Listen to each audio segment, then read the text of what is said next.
हाय मित्रों, नमो नमः। आज हम आपके समक्ष कठोपनिषद को लेकर प्रस्तुत हुए हैं।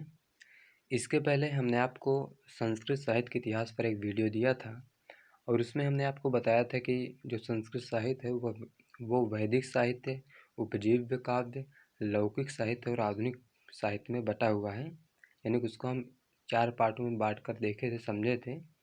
तो जब हम वैदिक साहित्य को बताए थे तो उसमें हम आपको बताए थे कि उसमें वेद, ब्राह्मण, आरण्यक, उपनिषद और वेदांग होते हैं। तो उपनिषद की जो श्रृंखला में आज हम कठोपनिषद को लिए हैं आपके समक्ष, और आज कठोपनिषद को आपके समक्ष हम इंट्रोड्यूस करेंगे। इसका हम बेसिक सा परिचय देखेंगे, ठीक है। इसके बाद इसके मंत्रों का हम व्याख्या देखना स्टार्ट करेंगे। अगर आपको बहुत जल्दी चाहिए तो आप कमेंट में करके बताइए, हम आपके लिए इसी को आगे लेकर आएंगे। अगर नहीं चाहिए मतलब जल्दी, तो आप धैर्यपूर्वक मतलब पढ़िए। हम इसके जो मंत्रों की व्याख्या है धीरे धीरे प्रोवाइड करा देंगे। थोड़ा लेट लपेट हो सकता है, ठीक है। चलिए हम अब देखना प्रारंभ करते हैं। यह कृष्ण यजुर्वेद की कठ शाखा में विकसित उपनिषद है।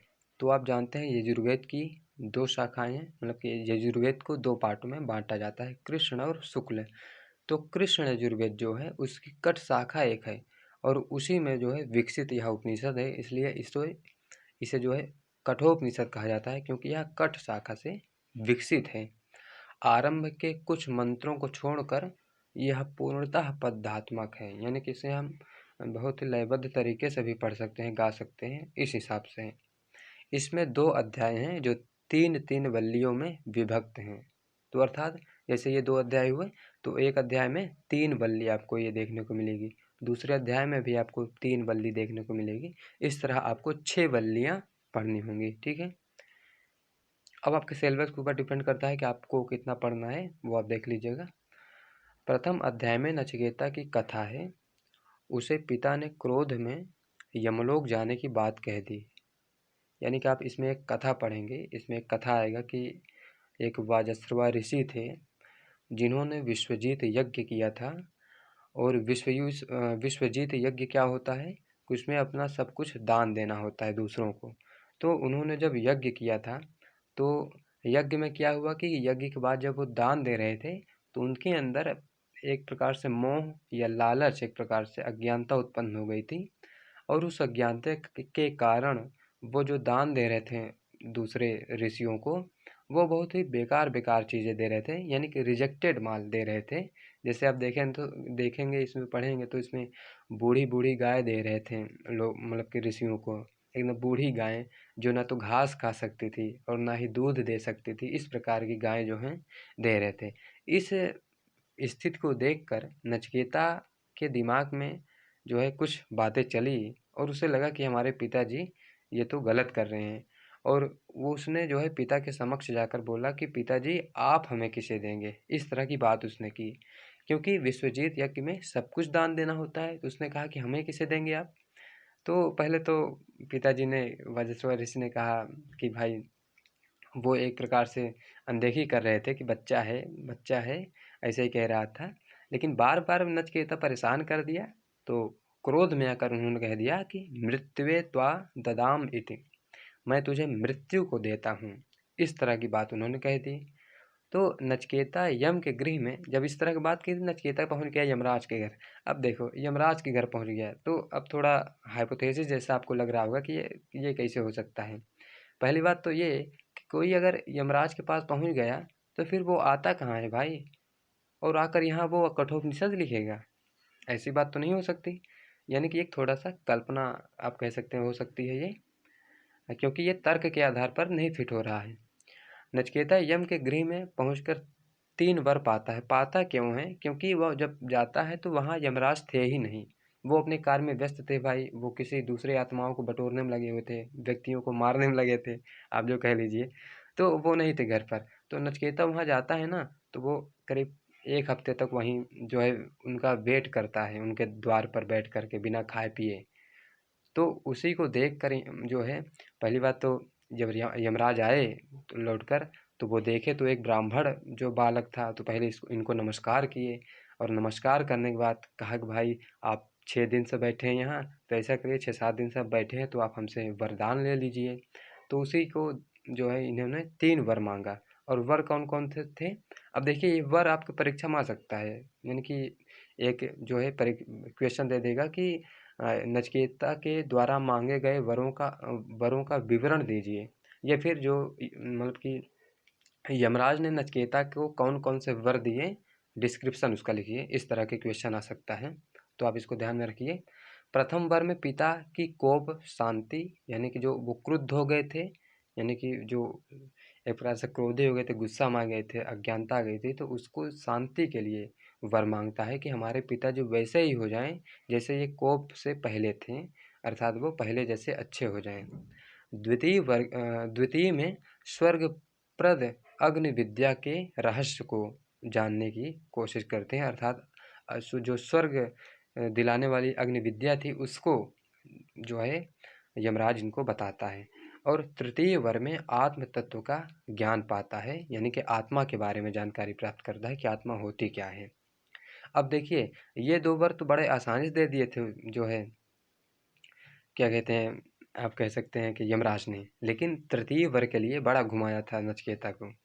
आत्म तत्व का ज्ञान देने के पूर्व यम नचिकेता को अनेक प्रलोभन देकर उसे अपने निश्चय से विरत करना चाहता है, किंतु इसमें असफल होने पर उसे श्रेय एवं प्रेय का अंतर समझाते हैं। कौन है? यमराज। अब ये प्रलोभन कौन थे? तो भाई वो नचिकेता बोल रहा है कि भाई साहब हमें जो है, अब साहब मतलब कि यमराज जी हमें जो है आत्मा के बारे में जाननी है, आप आत्मा के बारे में बताइए। तो यमराज बोला कि अरे बेटा उसको क्या जानोगे, तुम ले लो हमारे जो है हम तुम्हें बहुत सारे रानियां दे देंगे, बहुत सारी धन संपदा देंगे, ऐश्वर्यवान बना देंगे, गाजा बाजा के साथ आप रहेंगे, मतलब कि बहुत सारी सुविधाएं दे देंगे। उसको ले करके जो है लौकिक जीवन व्यतीत करिए, भौतिक जीवन काहे के लिए इसमें परेशान हो रहे हैं। इस तरह के प्रलोभन दिया था वो। तो नचिकेता है, उसने कहा कि नहीं भाई हमें तो आत्मा के बारे में जानना ही है, बताइए आप। वो निश्चय रहा। तो उसी को देखते हुए यमराज ने ही कहा कि भाई श्रेय और प्रेय का अंतर समझ लीजिए। और उन्होंने समझाया कि भाई प्रेय भौतिक सुख है, यानी कि जो व्यक्ति भौतिक सुख चाहता है वो प्रेय की कल्पना करता है। प्रेय मतलब कुछ भौतिक सुख मतलब भाई हमारे पास बहुत सारी धन संपदा हो जाए, गाड़ी घोड़े हो जाए, मतलब उस समय घोड़ा हाथी होते थे तो वो हो जाए, है ना।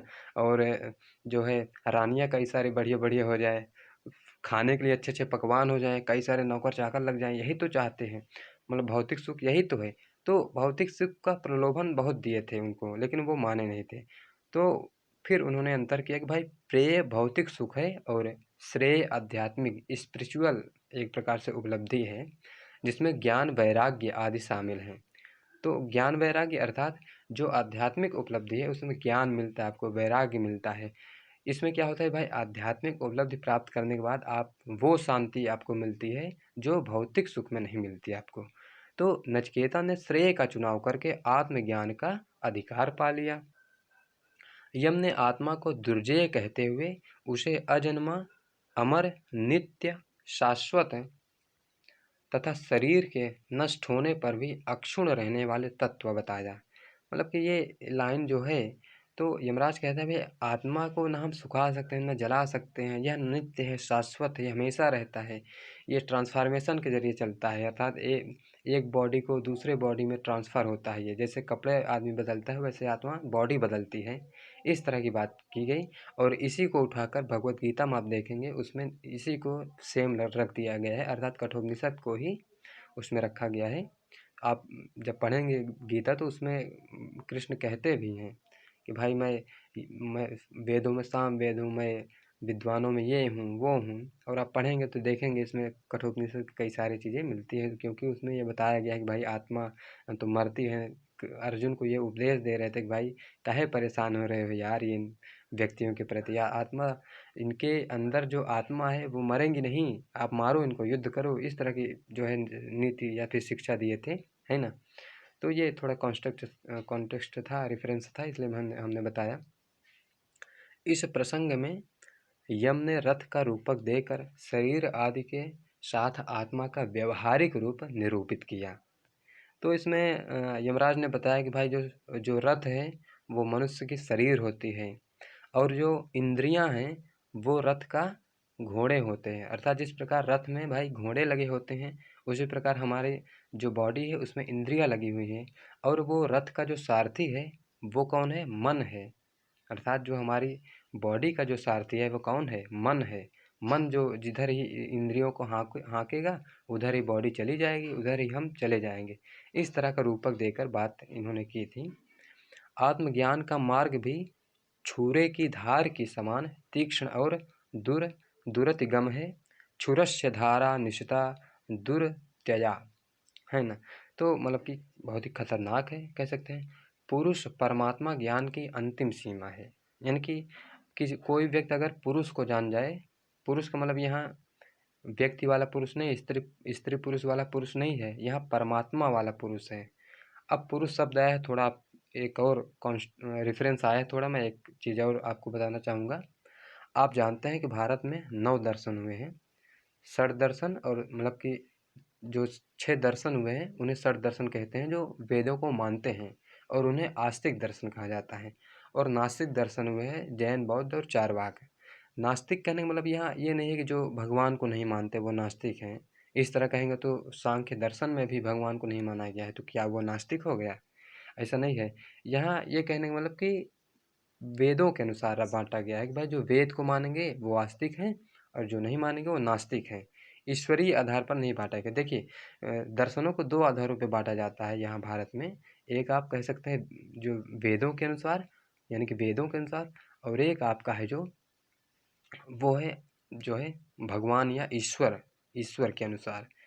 ठीक है, यानी कि ईश्वरवादी अनईश्वरवादी ऐसा बोला जाता है, और इन्हें क्या जाता है? आस्तिक नास्तिक। इसको आप ध्यान रखिए। तो ये सांख्य दर्शन क्या है? एक आस्तिक दर्शन है। तो सांख्य दर्शन कहता क्या है? सांख्य दर्शन की जो प्रतिपाद्य विषय है, तो सांख्य दर्शन कहता है कि भाई कि ये सृष्टि का जो निर्माण होता है ये 2 चीज़ें से होता है। कहता है पुरुष और प्रकृति। और प्रकृति को वो बताता है कि भाई प्रकृति क्या है? प्रकृति त्रिगुणमयी है, वो 3 गुणों से युक्त होती है प्रकृति। और जो पुरुष है वो त्रिगुणातीत है, तीनों गुणों से परे है, उससे बाहर है। तो मतलब कि जैसे अगर एग्जांपल दें तो जो हमारी बॉडी है ये क्या है? प्रकृति है। प्रकृति का मतलब इसी प्रकृति में यह जन्म लिया है, इसी मिट्टी में जन्म लिया है, इसी मिट्टी में एक दिन इसको मिल जाना है। तो ये प्रकृति है। और इसके अंदर जो एक शक्ति है जो आपको जीवित रखती है, जिसे आप आत्मा कहते हैं, वह आत्मा है। और आत्मा क्या है? इसी परमात्मा का एक रूप है। तो इसी जो है आत्मा को जानने की बात कर रहे हैं।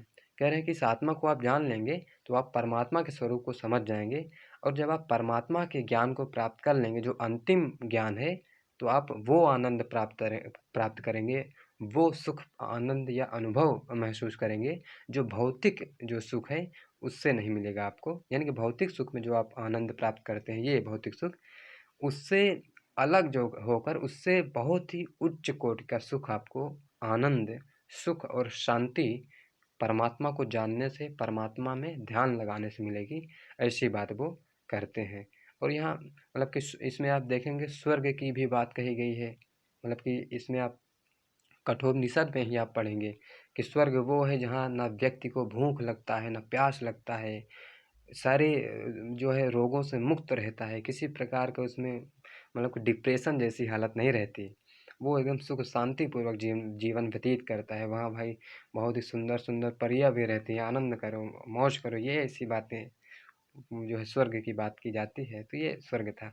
तो ये रेफरेंस था थोड़ा, इसलिए हम इसको समझाएं सांख्य दर्शन को। ठीक है, दर्शन की बात जब आएगी तो उसको हम कर लेंगे अलग से भी। ठीक है, अब आगे द्वितीय अध्याय में आत्मा की व्यापकता, यानी कि तस्मिन् लोका श्रिताः सर्वे एवं विविध रूपों में अभिव्यक्ति एकम रूपम बहुधा यह करोति का वर्णन करते हुए अंत में योग द्वारा उत्क्रमण का निरूपण किया गया है। योग क्या है? योग भी एक दर्शन है, आप जानते हैं। देखिए, सांख्य क्या है? थ्योरी है, और योग प्रैक्टिकल उसी का है।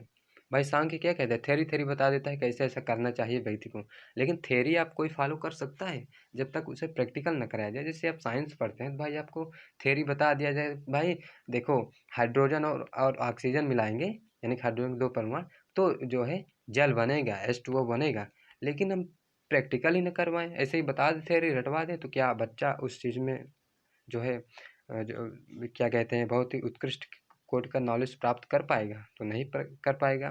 तो उसी को ध्यान में रखते हुए सांख्य बनाया गया, उसी का प्रैक्टिकल रूप योग कर दिया गया। ठीक है, तो योग के द्वारा जो है उत्क्रमण का निरूपण किया गया है। इस अध्याय की विषय वस्तु को भी यम द्वारा प्रोक्त कहा गया है, अर्थात यम ने ही इसे वाचन किया है इसका। इसके कई मंत्र अन्य उपनिषदों में भी प्राप्त हैं। तो इसके कई मंत्र आप देखेंगे अन्य उपनिषदों में भी प्राप्त होते हैं। तो ठीक है, तो इतना इसका यह बेसिक सा जो है इंट्रो था।